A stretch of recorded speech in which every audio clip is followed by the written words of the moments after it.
Doutor Luiz Manuel. Muito bem, doutor João Gilberto. Aliás, esse sonho anda acalentando há mais de 100 anos muitas pessoas em Minas Gerais, principalmente mineiros do Triângulo. O problema enfocado pelos colegas no debate, é realmente o que traz mais conotação da discussão, é a modificação do parágrafo 3º do artigo 18.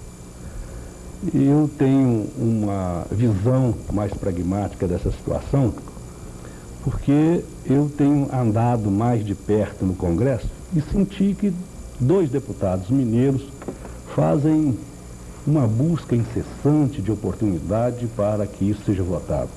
São os deputados Israel Pinheiro e Abiakel. São sub-relatores da comissão e eu tenho até medo de que uma hora, por falta de um assunto grande, transcendente dentro da Constituinte, eles votem este assunto que é pequenininho, que vai passar desapercebido, simplesmente colocando a Assembleia Legislativa no parágrafo 3º do artigo 18. O relator Jobim é um homem obstinado, ele se preparou como constitucionalista para ser o relator dessa revisão. Ele fez um trabalho imenso em cima dessa modificação do parágrafo 3º, onde organizou e reorganizou todas as emendas que compareceram para que de perto ou de longe falasse sobre criação do Estado. Ele englobou todas para liquidar com todas, apresentando somente essa que é dele, fortalecida inclusive pelos outros sub-relatores. Afirma o relator Jobim, e isso afirmou perante o meu querido amigo Ney, a mim e o deputado Cili Branco, do Paraná, de que é difícil para se fazer um Estado sem que haja representação do povo do outro lado do Estado. E que esse povo do outro lado do Estado teria que ser a Assembleia Legislativa. Ora, eu discuto plenamente essa posição com o relator Jobim, entendo que o povo está representado pelos deputados. A Constituição determina que a representação popular é feita, de qualquer forma, pelos deputados federais. E o Estado está representado naturalmente, constitucionalmente, pelos senadores.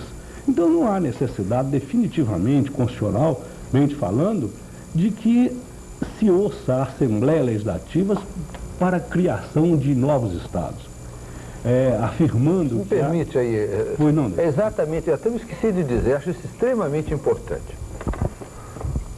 O assunto importante é redivisão territorial do país, do qual o Triângulo é uma parte. Então eles estão querendo fragmentar a grande lei, a necessária lei da redivisão territorial, transformando-a em casuísmos de Estado para Estado.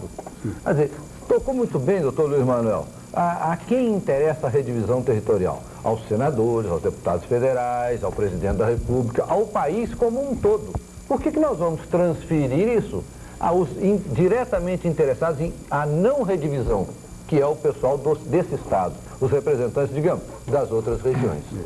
Doutor João Gilberto, a Constituição do Estado de Minas Gerais, ela tem conotações divisionista, porque ela determina que o Estado seja todo dividido em regiões. Regiões para melhor se dividir, para melhor ser administrada. O senhor imagina que até hoje já vão 3 ou 4 anos, quase 4 anos da Constituição Mineira, e ninguém preocupou em fazer as divisões regionais. Ora, há uma preocupação... Aqui eles fizeram, eles derrubaram a ponte ali para dividir a gente. Aliás, se aquela ponte permanecesse... A do Rio Araguari, seria né? um princípio o primeiro princípio de divisão. De redivisão territorial do país. Eu gostaria de deixar aqui essa minha posição marcada e botaria a palavra lá aos colegas sobre essa questão que aflige normalmente a todos nós. A se fazer alguma inserção, alguma alteração no parágrafo 18, um aprimoramento, sem dúvida alguma, seria a interferência das câmaras municipais, das regiões emancipandas. Muito bem, aí haveria um aprimoramento do parágrafo 3º do artigo 18. E como... Eu gostaria de lembrar Pois não. que no dia que estivemos com o Jobim, você alertou a ele para que essa posição era muito mais democrática do que das Assembleias Legislativas, e eu senti que ele ficou profundamente sensível, porque ele é um constitucionalista. Ele não está mancomunado com alguém para que se coloque a Assembleia Legislativa, não. Doutor Luiz Manuel, agora eu não sei se, porque foram apresentadas 57 emendas a esse parágrafo 3º. E dessas 57 emendas, 2 delas foram acatadas exatamente essas das Assembleias Legislativas. As outras 55 não valeram. Não sei se ele conseguiu realmente entender na primeira vista, no primeiro contato, sim. Agora, eu não sei se ele alterou, não tem informação da alteração da emenda. Como bem disse o doutor João Gilberto, o sentido amplo, quem está lá para legislar para o Brasil, não pode pensar no fisiologismo, mais ainda no casuísmo regional de estados, de forma nenhuma.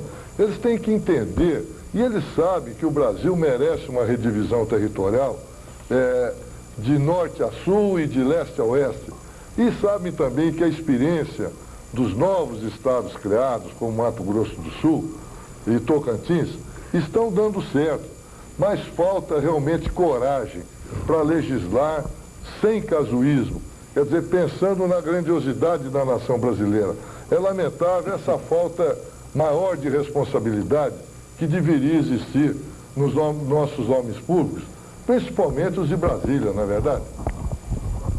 Bom, Ney, você e o Luiz Manuel que estiveram em Brasília, uma pergunta.